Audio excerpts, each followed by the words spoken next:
নেমন্তন্ন বাড়ি খেতে গিয়ে এরকম যে হবে আমি তো ভাবতেই পারিনি।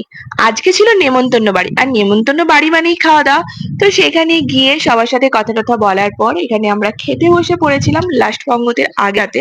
তো সেখানে ফার্স্টেই দিয়ে দিল প্লেট, তারপর দিয়ে দিয়েছিল ভাত, তারপর দিয়েছিল ডাল, নুন দিয়েছিল, বাট নুন যেহেতু আমি খাই না তাই নুন নিলাম না। তো ভাতটাকে ডাল দিয়ে মেখে আলু ভাজা দিয়ে খাওয়াটা বেশ ভালোই হচ্ছিল। তারপর দিয়ে দিয়েছিল ঘ্যাট, তারপর এই যে দেখো পটল আলুর তরকারি।